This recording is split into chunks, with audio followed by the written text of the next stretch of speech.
হ্যাঁ। আচ্ছা, আপনার পুরা নাম, ডেট অফ বার্থ, হুম। আপনি 1971 সালে কোথায় ছিলেন? আচ্ছা, আমার নাম মোহাম্মদ জাহিদুল বারী। আমার ডেট অফ বার্থ 1লা ফেব্রুয়ারি 1959, ইংরেজি।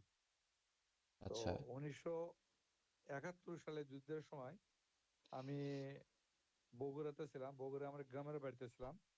আমার গ্রামের বাড়ি হলো সারেকান্দি থানার আচারের পাড়া গ্রাম। আমি অত্র এলাকাতেই ছিলাম পুরা লিবারেশন পিরিয়ডে। আচ্ছা আচ্ছা। তখন আপনার বয়স কত ছিল? তখন আমার বয়স আনুমানিক আহ, এই 12-13 বছর হবে। 12-13 বছর। আমি তখন ক্লাস 6-7 থেকে পাশ করে ক্লাস 8-এর ছাত্র। আচ্ছা আচ্ছা আচ্ছা। তখন আপনার ফ্যামিলি সিচুয়েশনটা কেমন ছিল, মানে যুদ্ধের সময়? আর যুদ্ধের সময় আমার ফ্যামিলিতে বলতে গেলে আমরা 4 ভাই 5 বোন, বাবা মা সবাই জীবিত ছিল তখন। তো আমি সন্তানের দিক দিয়ে ধরো 3 নাম্বার। আমার বড় ভাই তখন ডিগ্রিতে পড়তো। তো তখন আমরা পালিয়ে বেড়াতাম ওই সময়। আহ, প্রথম দিকে গ্রামই ছিলাম, তবে খুব সাবধানে থাকতাম। প্রায় মাঝে মধ্যে আমরা বিভিন্ন দিকে এই গ্রেনেড বা ছোট ছোট বোমা, ডিনামাইট, এগুলো বাস্ট হতে শব্দগুলো আমরা মাঝে মাঝে পাইতাম। তো এটা হলো শুরুর দিকে। এখন তোমার এই বিষয়ে আর কোনো কোশ্চেন থাকলে বলতে পারো, আমি চেষ্টা করবো তার উত্তর দিতে। হুম হুম হুম। আচ্ছা, যুদ্ধের আগে আপনার মানে একটু মানে জীবন কেমন ছিল, মানে দিন কেমন কাটতো, কিভাবে কাটতো একটু, ওইটা একটু। না, যুদ্ধের আগে তো আমি তখন ক্লাস, এটা হলো 70 সালে আমি ক্লাস 7-এর স্টুডেন্ট ছিলাম। তখন যথারীতি আমার স্কুলে গিয়েছি, লেখাপড়া করেছি, পরীক্ষা দিয়েছি। কিন্তু ঘটনাটা হলো তোমার মেইনলি হলো যখন আমরা 7-এ পাশ করে ক্লাস 8-এ উঠলাম, এটা ধরো মার্চ মাস। মার্চ মাসের আমার ইলেকশনটা সম্ভবত 70-এর ডিসেম্বরে সম্ভবত ইলেকশন হয়েছে, যাইতো নির্বাচন যেটা, নির্বাচনের হয়ে গেল। তারপর রেজাল্ট তো ধরো সেই সময় আওয়ামী লীগ সংখ্যাগরিষ্ঠতা লাভ করে।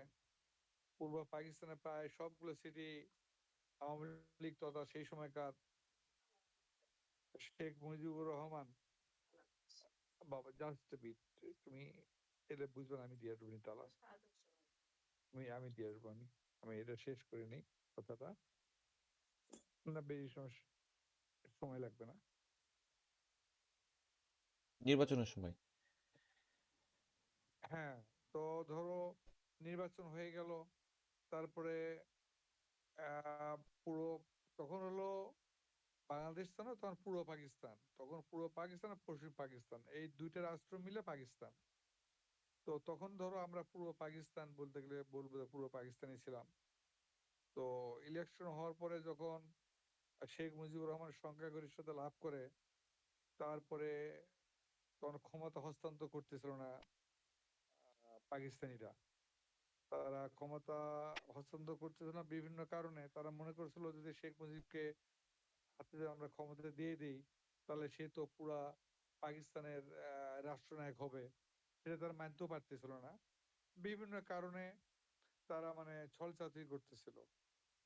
এইভাবে তোমার জানুয়ারি চলে যায়, ফেব্রুয়ারি চলে যায়, মার্চ মাসে তখন এই সময় মাঝে মধ্যে 7ই মার্চ শেখ মুজিবুর রহমান রেসকোর্স ময়দানে তখন একটা ভাষণ দেয় এই পুরো প্রেক্ষাপটের উপরে। ইলেকশনটা শুরু করে তারা কেন ক্ষমতা হস্তান্তর করতেছে না এই বিধায় উনি 7ই মার্চ কিছু দিক নির্দেশনা দান করেন যে যদি তারা ক্ষমতা হস্তান্তর না করে, তাহলে এই দেশের রেল বা স্কুল কলেজ এভরিথিং বন্ধ করে দেওয়া হবে, ব্যাংক ট্যাঙ্ক এভরিথিং বন্ধ থাকবে। তবে যারা চাকরি করে তারা মাস শেষে বেতন উঠাবে, আর কেউ কোনো কাজ করবে না, মানে অসহযোগ আন্দোলনের ডাক দেন আর কি। সেই প্রেক্ষিতে দেখা গেল 25শে মার্চ রাত্রে পাকিস্তানের পরিকল্পনা অনুযায়ী 25শে মার্চ রাত্রে তারা আমাদের উপরে, নিরস্ত্র বাঙালির উপর তারা আঘাত হানে অস্ত্র দিয়ে।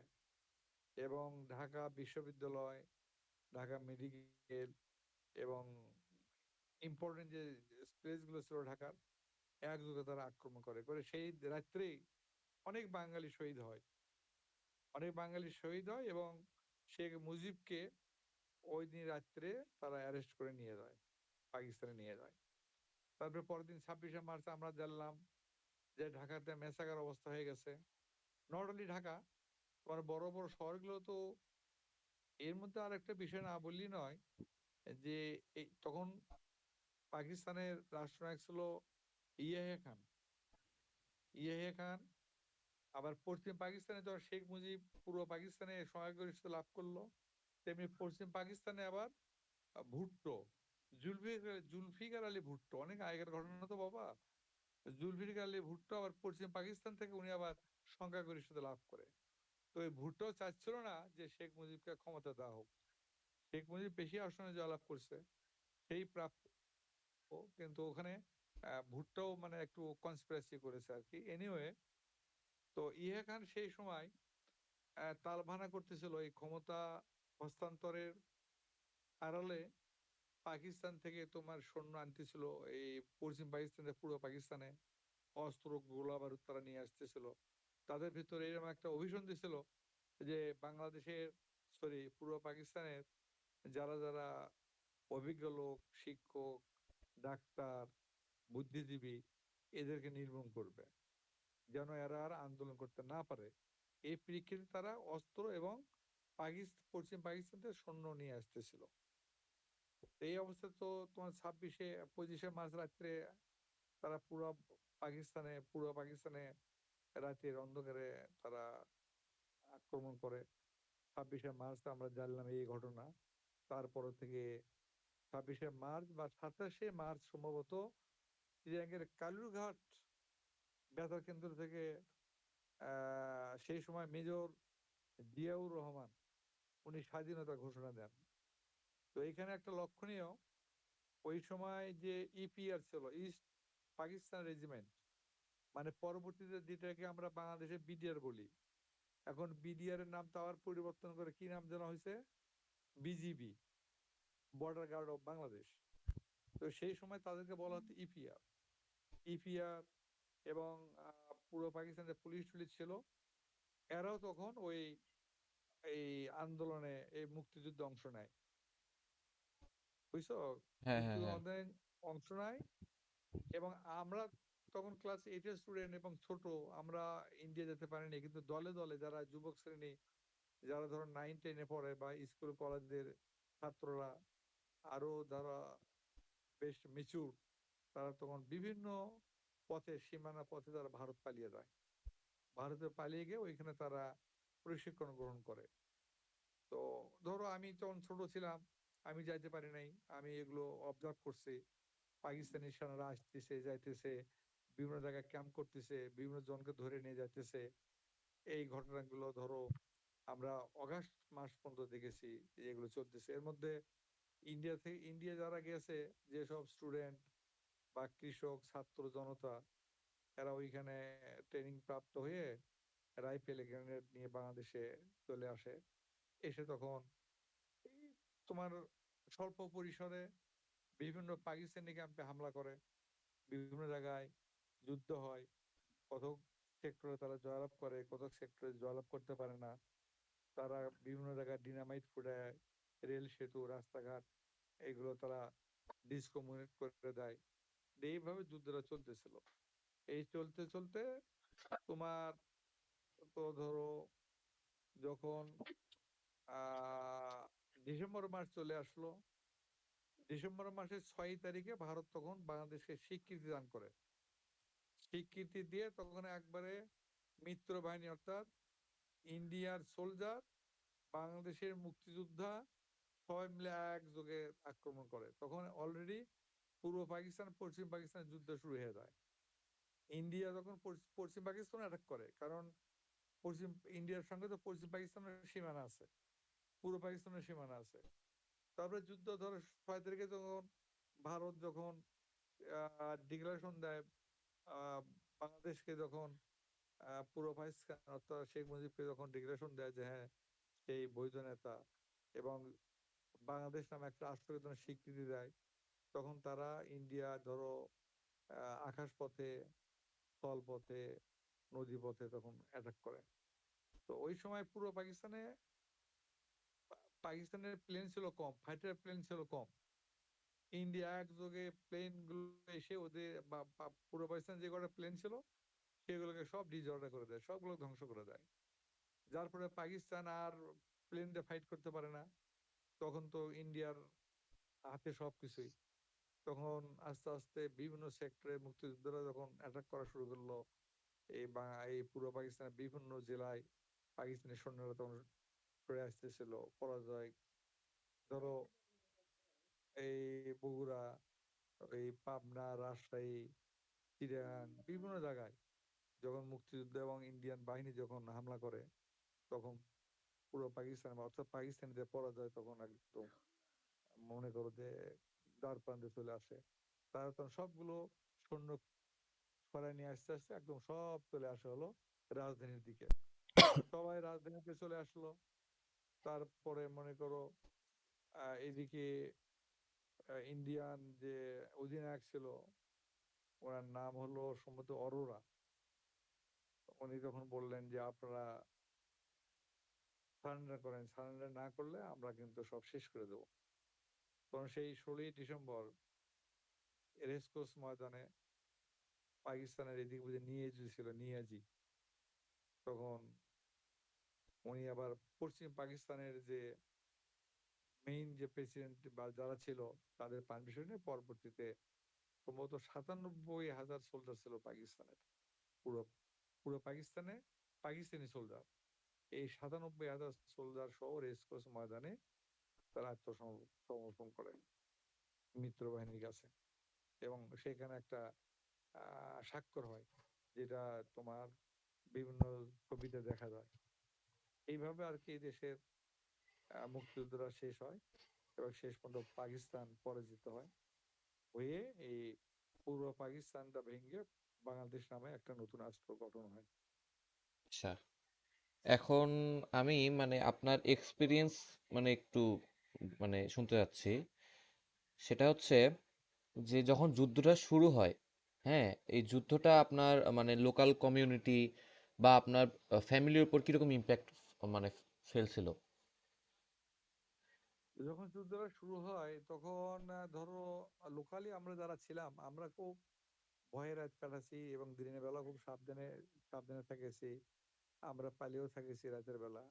তবে ওই সময় স্বাধীন বাংলা বেতার কেন্দ্র নামে একটা টিভি সেন্টার ছিল, এটা সম্ভবত ইন্ডিয়ার আগরতলা ওইদিকে মানে এই সেন্টারটা হবে। তো আমরা রাত্রে চুপে চুপে লুকিয়ে লুকিয়ে ওই স্বাধীন বাংলা বেতার কেন্দ্রের অনুষ্ঠানটা শুনতে যেতাম। সেখানে একটা ভালো একটা চমকপ্রদ অনুষ্ঠান ছিল জল্লাদের দরবার, ওই চরমপত্র, হ্যাঁ, হ্যাঁ, এইগুলো আমরা শুনতে যেতাম। এবং যুদ্ধের কিছু খবর টবর ওই ইয়েতে স্বাধীন বাংলা বেতার কেন্দ্র থেকে আমরা জানতাম যে এই পুরো পাকিস্তানে এই সেক্টরে তখন যুদ্ধ চলতেছে, ওই সেক্টরে মুক্তিযোদ্ধা আহ অ্যাটাক করছে, এতজন পাকিস্তানি সৈন্য মারা গেছে, 2-1 জন মুক্তিযোদ্ধা আহত হয়েছে।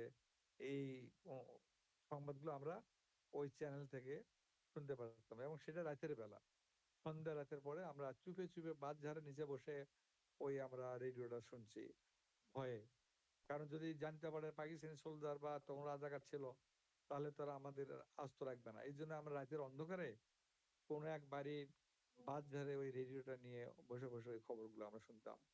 আবার চুপি চুপি বাড়িতে ফিরতাম। আবার মাঝে মধ্যে কিছু হাট বাজারে দে- দেখা যেত যে পাকিস্তানি সোলজার আসছে। তো এই পাকিস্তানি সোলজারকে আবার দেখার আমাদের আগ্রহ ছিল, আমরা ছোট মানুষ। আমরা আবার চুপে চুপে সেই হাট বাজারে গেছি, মানুষ সবাই আতঙ্কে থাকতো কখন না কাকে ধরে নিয়ে যায়। তো এই অবস্থার মধ্যে আমরা ছিলাম। এক কথায় পুরা আমরা যারা যুদ্ধে যেতে পারিনি দেশে ছিলাম, আমাদের দিন রাত খুব আতঙ্কে কাটছে, আমরা খুব ভয়ের মধ্যে ছিলাম। এর মধ্যে আবার মনে করো যাদের বয়স আমাদের চেয়ে একটু বেশি, যারা ধরো যুদ্ধ করতে পারবে বা রাইফেল চালাতে পারবে, এরকম কিছু ছেলে পেলে ছিল, তাদেরকে তারা ওই ধরে নিয়ে যেত, ধরে নিয়ে রাজাকার হিসেবে ট্রেনিং দিত, দিয়ে রাজাকার গুলো আবার আমাদের বিরুদ্ধে লাগাই দিত। অনেক ছেলেদেরকে ধরে নিয়ে তো রাজাকার করছে, তাদের ইচ্ছা ছিল না রাজাকার হওয়ার, কিন্তু তারা জোর করে ধরে নিয়ে গেছে, নিয়ে যা ট্রেনিং করায় তাদের সোলজারের সঙ্গে রেখে দিছে। এবং তাদের কাছ থেকে তারা ইনফরমেশন নিত যে কোন গ্রামে কোন এলাকায় মুক্তিযুদ্ধ আছে, হ্যাঁ, কারা ইন্ডিয়া গেছে। সেই সূত্র নিয়ে আবার তারা এসে ওই বাড়িতে হানা দিত, বাড়ি পুড়িয়ে দিত, বাড়ির লোকজনকে ধরে নিয়ে যেত, অনেক লোকজনকে এসে গুলি করে মেরে দিত। এইগুলো ঘটনা অনেক ঘটছে। আচ্ছা আচ্ছা। আচ্ছা, এখন নেক্সট কোশ্চেনে যাই। আম,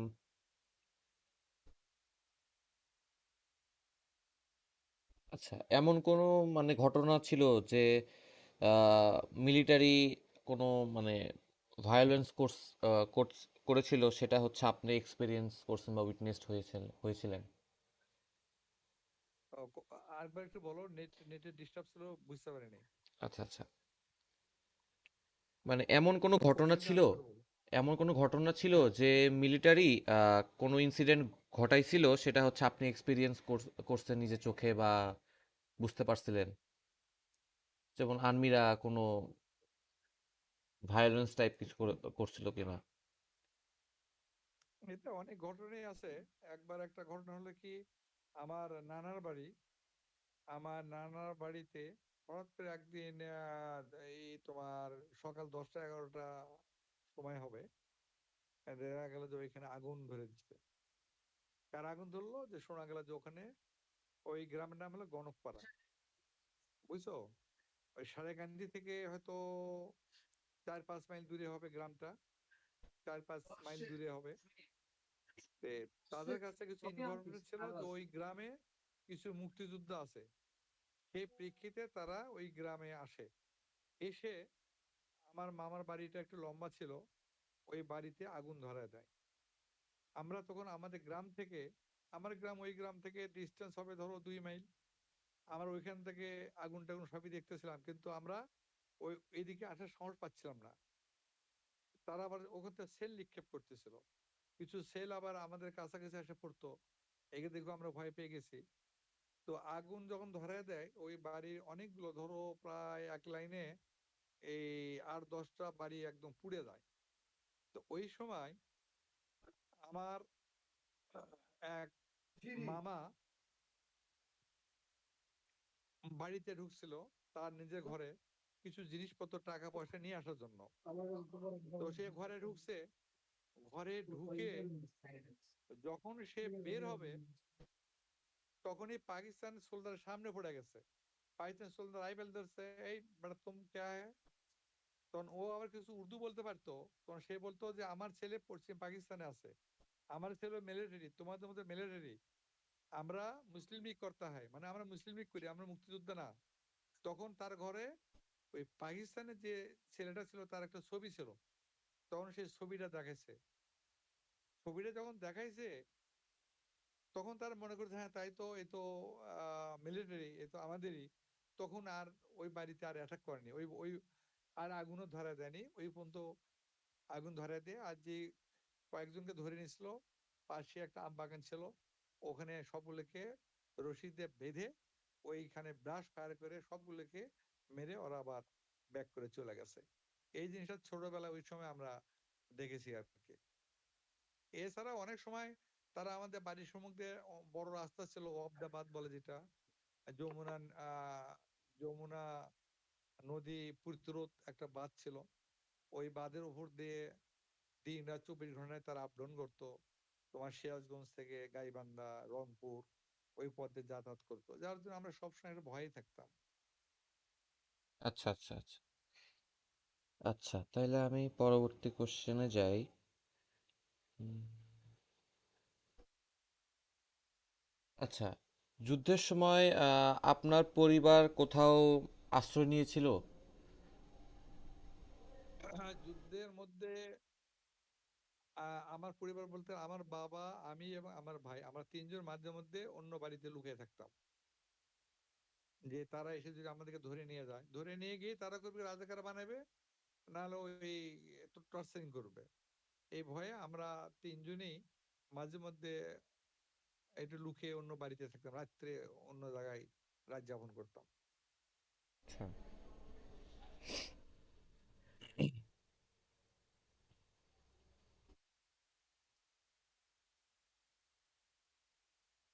আচ্ছা।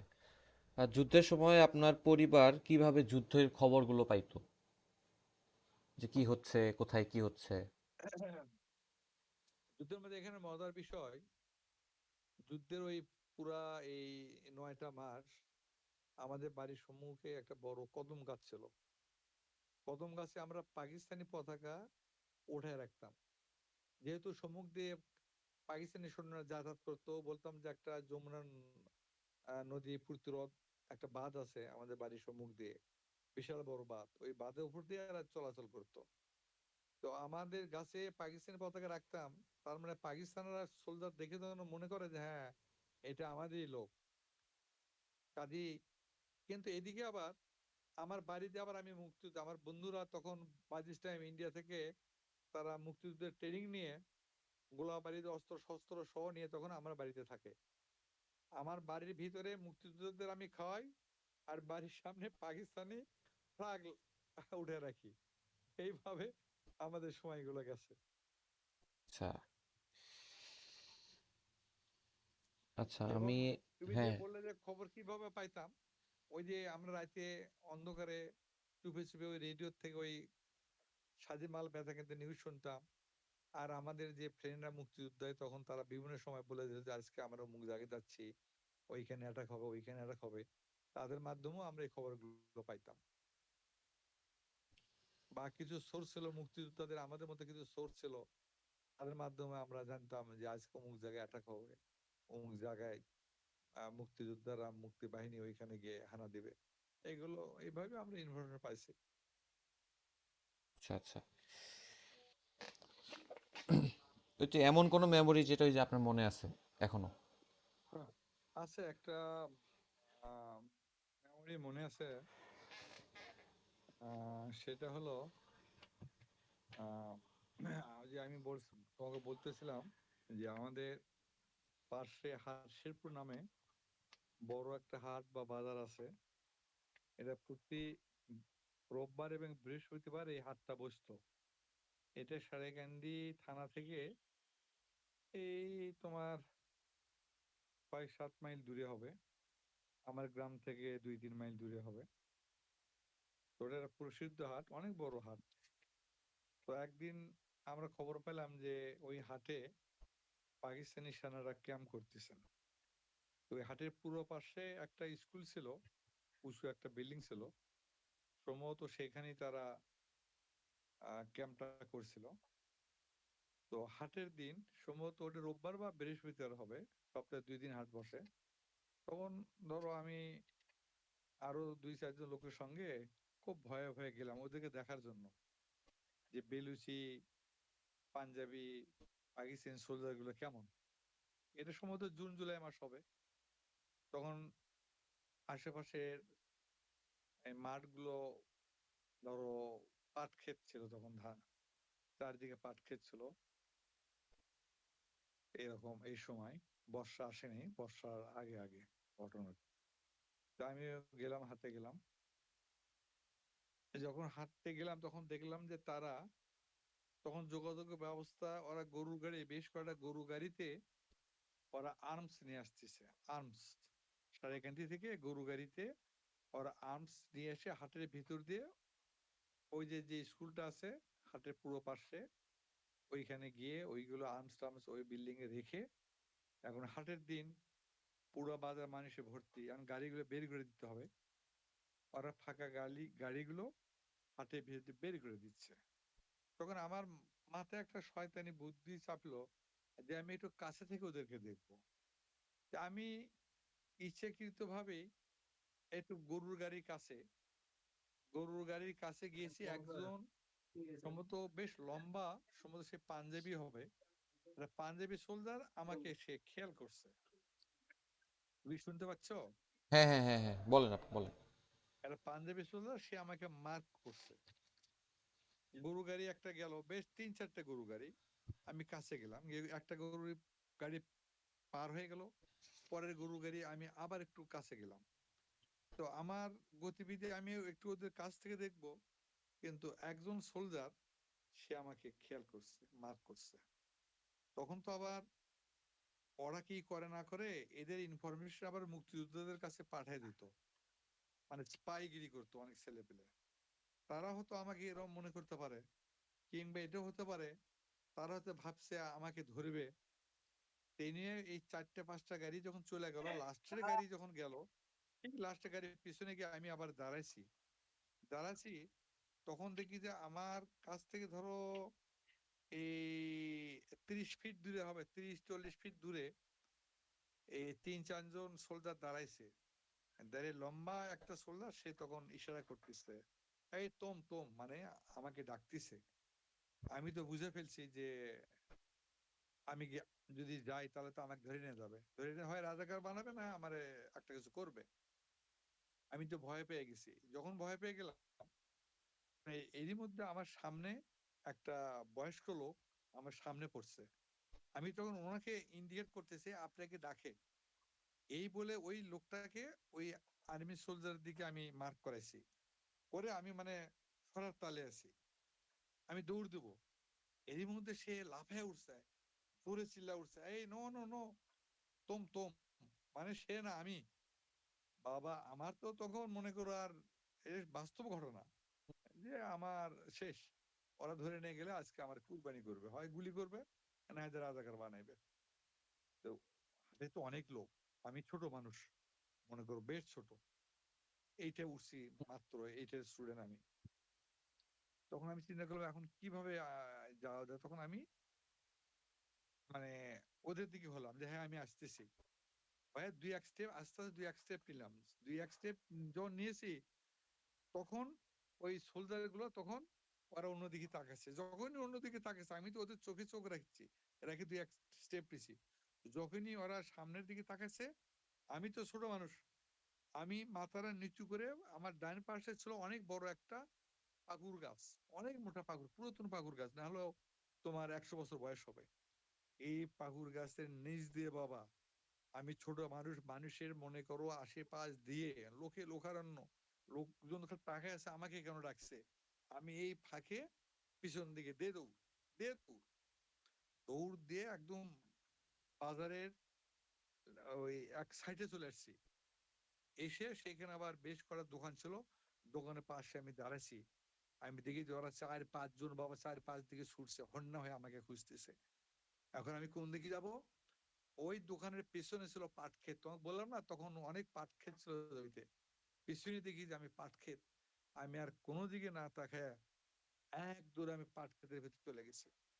পাট ক্ষেতের ভেতর দিয়ে, পাট ক্ষেতের আইল দিয়ে দিয়ে না হলো 2-3 মাইল আমি, আমার বাড়ি একদিকে, আমি গেছি আরেক দিকে। আচ্ছা গিয়ে আচ্ছা। তারপরে সুজাতপুর নামে এক গ্রামের ভেতর গিয়ে আমি উঠছি। ওইটা তারপর ওই দিক দিয়ে মেইন রোড না ধরে ওইটা পাট খেতে খাতে দিয়ে দিয়ে দিয়ে তখন তো তোমার বিকাল বাজে 5টা 6টা, এই ঘুরে ঘুরে ঘুরে ঘুরে ঘুরে আমি আমি বাড়িতে আসছি, আর পিছন দিকে তাকাইনি। তো আমার কেমনি মনে হয় যে ওই দিন যদি ওরা আমাকে ধরতে পারতো, আমাকে তো ইচ্ছে মতো সাইজ করতো, হয় গুলি করতো অথবা রাজাকার হিসেবে আমাকে নিয়ে যেত। স্পাই মনে করে তারা সন্দেহ করতো আমাকে, হুম হুম হুম যে হুম আমি হুম। হয়তো একজন স্পাই। তাছাড়া আমি ফুটতে গরুর গাড়ির পাশে যাচ্ছি, আবার আসতেছি, আবার ব্যাক করতেছি, আবার দেখতেছি কেন। তো ওই স্মৃতিটা আমার মনে হয় সারা জীবনই মনে থাকবে। বুঝতে পারছি। আচ্ছা, আর লাস্ট কয়েকটা কোশ্চেন আছে। আচ্ছা।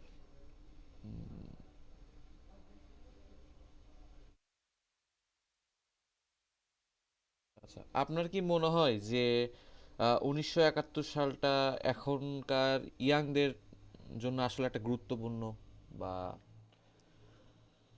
ইংরেজদের জন্য তো অবশ্যই গুরুত্বপূর্ণ, কিন্তু আসলে বিষয় হলো কি বাবা, এগুলো রাজনীতির বিষয়। এখন আমি কি বললে কি হয়, তবে আমি যেটুকু আহ সেই 71 সাল থেকে এই পর্যন্ত দেখে আসছি, আমাদের মুক্তিযুদ্ধের ইতিহাস বলো, মুক্তিযুদ্ধের প্রেক্ষাপট পরিবর্তন হয়ে গেছে, পরিবর্তন করা হয়েছে রাজনৈতিক সুবিধার্থে, রাজনীতিক ফায়দা হাসিল করার জন্য। আমাদের দেশের রাষ্ট্রের দায়িত্ব যারা ছিলেন, তারা এই মুক্তিযুদ্ধের অনেক কিছুই তারা বিকৃতি করে ফেলছে, যার জন্য সঠিক ইতিহাস, সঠিক অবদান, কার কেমন অবদান ছিল, এইগুলো আমরা প্রকৃত পক্ষে আমরা জানতে পারছি না। ইয়ং জেনারেশন যারা, ধরো আমাদের বয়স এখন 65 66, আমরাই তখন ছিলাম অনেক ছোট, আমাদের যেটুকু মনে পড়ে, আমরা যেটুকু দেখেছি।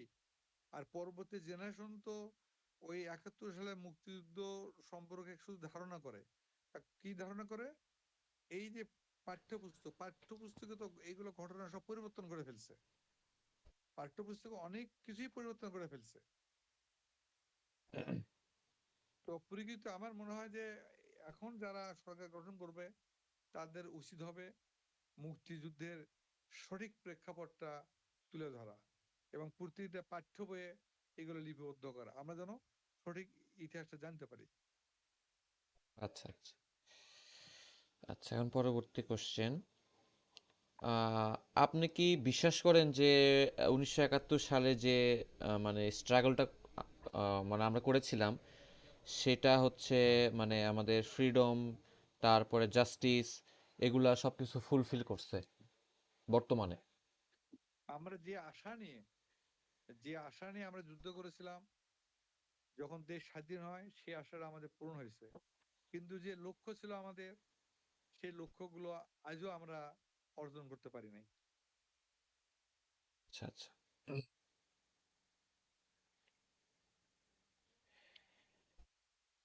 আচ্ছা। তবে বড় হ্যাঁ। বড় অ্যাচিভমেন্ট যে আমরা পাকিস্তানের কবল থেকে আমরা একটা স্বাধীন রাষ্ট্র হিসেবে আমরা একটা দেশ পেয়েছি। এটা হলো আমাদের সবচেয়ে বড় সফলতা। এখন এই দেশটাকে বিশ্বের দরবারে তুলে নেওয়া, এটা ডেভেলপমেন্ট করা, এই ন্যায় নীতি প্রতিষ্ঠা করা, এইগুলো এখন ইয়ং জেনারেশনের দায়িত্ব। আচ্ছা আচ্ছা, পরবর্তী কোশ্চেন। আচ্ছা, এখন মানে বর্তমানে আপনি যখন কোনো ভায়োলেন্স দেখেন বা কোনো আন্দোলন দেখেন, পলিটিক্যাল ইস্যু দেখেন, আহ, এটা কি আপনার মানে 1971 সালের কথা কি মনে করায় কোনোভাবে? এখন যে আন্দোলনগুলো হচ্ছে, এখন আন্দোলন বলতে কোন আন্দোলনের কথা বলছো তুমি? এই যে যে কোনো পাঁচই আন্দোলন হইতে আগস্টের পারে। পরে, হ্যাঁ। 5ই আগস্টের পরে না তার আগের কথা বলতেছো? আপনি উভয় প্রেক্ষাপটটাই বলেন। উভয় প্রেক্ষাপটে আমরা সেই 71 সালে যে যুদ্ধটা হয়েছে, মূলত সেই সময় লাস্টে আমরা দেশটা স্বাধীন করতে পারছি, যে আমরা আর দাসত্বে থাকবো না, আমরা শৃঙ্খলিত থাকবো না। আমাদের প্রতি অনেক অবিচার করা হয়েছে, পাকিস্তানের অনেক অবিচার করা হয়েছে। কি কোন প্রেক্ষাপটে অবিচার করছে? চাকরির এভরিথিং দেখা গেছে যে ভালো ভালো পদগুলো তারাই দখল করে থাকতো, আমাদের বাঙালিরা আমরা ওইরকম ভালো পদ পাই নাই। তারপরে দেখা যায় আমাদের দেশে চিনি তৈরি হয়, সেই চিনি তারা নিয়ে যায়, এবং তারা ওখানে কম রেটে চিনি কিনে, আর আমরা এখানে বেশি রেটে চিনি কিনি। আমাদের দেশের গ্লাস তৈরি হয়, সেই গ্লাস তারা ইন্ডিয়াতে, পাকিস্তানে নিয়ে যায়। অনেক বৈষম্য তারা করছে, যার প্রেক্ষিতে তখন আমরা ভাবছি যে আমাদেরকে স্বাধীন হতে হবে। আমাদের স্বাধীন রাজ্য করতে পারি, যদি স্বাধীন করতে পারি, তাহলে হয়তো আমরা ওদের রাহু গ্রাস থেকে আমরা মুক্ত পাবো। এই প্রেক্ষাপটে আমরা দেশ স্বাধীন করছি, কিন্তু বর্তমানে যে আন্দোলনগুলো করতেছে, এখন এই রাজনৈতিক আন্দোলন আর ওই স্বাধীনতার সঙ্গে এটা পুরোপুরি মিলান যায় না বাবা। এখন যারাই ক্ষমতা আসছে, তারাই দেখা গেছে যে তাদের গদি রক্ষার্থে তারা আর সেই পথে নাই। তারা সবাই মানে গদি রক্ষার্থে, মানে কোনটা ন্যায় কোনটা অন্যায়, এগুলো দিকে তার ভ্রুক্ষেপ করে না। গদি রক্ষা করতে হবে, তাই তারা সবটাই করে, যেটা করা প্রয়োজন সেটাই করে। আসলে মুক্তিযোদ্ধার যে প্রেক্ষাপট, যে কারণে 71 সালে আমরা দেশ স্বাধীন করলাম, এটা আজও আমরা পূরণ করতে পারিনি। এখনকার আন্দোলনগুলো হলো বলতে গেলে স্বার্থপর আন্দোলন, নিজের ক্ষমতার আন্দোলন। আমাকে টিকে থাকতে হবে, আমাকে রাষ্ট্র গঠন করতে হবে, আমি লুটপাট করব, আমি টাকা ইনকাম করব, বাইরে পাচার করব, এই এখন হয়েছে। কারণ অনেস্টি আমাদের মধ্যে নাই। এই অনেস্টি ফিরে আনতে হবে, এই ন্যায় নীতি প্রতিষ্ঠা করতে হবে। তাহলে আমরা ৭১-এর যে দেশ স্বাধীন করছে তার আমরা ফলটা ভোগ করতে পারবো। বা ৫ই আগস্ট যে প্রেক্ষাপটে আমাদের তরুণরা রক্ত দিয়ে, বুকে রক্ত দিয়ে ৫ই আগস্ট ঘটাইলো, আমরা আরেকটা স্বৈরাচারের হাত থেকে আমরা মুক্ত হইলাম। এটাও তখনই সার্থক হবে যখন ন্যায় নীতি প্রতিষ্ঠা হবে, যখন আমাদের মাঝে কোনো স্বার্থ থাকবে না, দেশটা যখন আমরা বড় বলে মনে করব, ঠিক তখনই আমরা মনে করবো যে হ্যাঁ, প্রকৃতপক্ষে এখন আমরা স্বাধীন, আমাদের ৫ই আগস্ট আমাদের সার্থক হয়েছে। আচ্ছা আচ্ছা, ঠিক আছে। তাহলে আচ্ছা, লাস্ট কোশ্চেন, সেটা হচ্ছে আপনি মানে এই আজকের ইয়ুথদেরকে একটা কি মেসেজ দিতে যাচ্ছেন, মানে ফ্রিডম অর ডেমোক্রেসি টাইপ? আমার ইয়ুথদের বা তোমাদের ইয়ং জেনারেশনের প্রতি আমার একটা আবেদন থাকবে বা আকাঙ্ক্ষা থাকবে, এই দেশটা আমাদের সকলের। এই দেশটা গড়তে হলে এই ইয়ং জেনারেশনের ভূমিকা হলো সবচেয়ে তাৎপর্যপূর্ণ। এবং তারা যেভাবে ৫ই আগস্ট ঘটাইছে, স্বৈরাচারকে বিদায় করেছে, আগামী সুন্দরভাবে একটা ন্যায় নীতি রাষ্ট্র গঠন করতে তাদের ভূমিকাকে আমি অগ্রাধিকার দিই। এবং সেই প্রেক্ষিতে তাদের লেখাপড়ার পাশাপাশি এই দেশ যাতে এই উন্নতি লাভ করে, দেশের মানুষ যেন সুখ শান্তিতে বসবাস করতে পারে, সবাই যেন শান্তিতে থাকতে পারে, সচ্ছলভাবে জীবনযাপন করতে পারে, সেই প্রেক্ষিতে তাদের এদিকে ইয়ং জেনারেশনের আমি দৃষ্টি কামনা করব। আচ্ছা আচ্ছা, ধন্যবাদ বড়ব্বু আপনাকে একটু হ্যাঁ, গুরুত্বপূর্ণ তোমাকে অনেক ধন্যবাদ। সময় হঠাৎ করে দেওয়ার তুমি জন্য। এমন সব কোশ্চেন করছো, আমার তো এগুলো কোনো প্রিপারেশন না, নিজের অভিজ্ঞতা থেকেই কথাগুলো আমি বললাম। না না, আসলে অভিজ্ঞতার কোশ্চেনই এগুলো আর কি, মানে অভিজ্ঞতা থেকেই আর কি কোশ্চেনগুলো করা। তবে এই দেশটার জন্য ইয়ং জেনারেশন অনেক ভূমিকা আছে, এদিকে ভূমিকা রাখতে হবে। এবং ইয়ং জেনারেশন তারা এই ৫ই আগস্ট আমরা বা এই যেগুলো তুমি বলো যে বিএনপি বলো, জামাত বলো, আরো যেসব দল আছে, এরা সারা জীবন ১০০ বছর তপস্যা করলেও স্বৈরাচারকে বিদায় করতে পারতো না, যদি না তোমাদের মতো ইয়ং জেনারেশন এই রাস্তায় না আনতো। হুম, তা কাজেই তো অবশ্যই। তোমাদেরকে আমি বাহবা দেই, তোমরা ন্যায় নীতির পথে থাকো, দেশটাকে আরো ন্যায় নীতিতে নিয়ে আসো এবং দেশটা উন্নয়ন হোক। এই প্রেক্ষিতে তোমাদের অবদান আমরা আরো সক্রিয় অবদান আশা করি। আচ্ছা, ঠিক আছে বড়ব্বু। আহ, ওকে বাবা, তোমাকে অনেক ধন্যবাদ। না ঠিক আছে, আসলে ধন্যবাদ।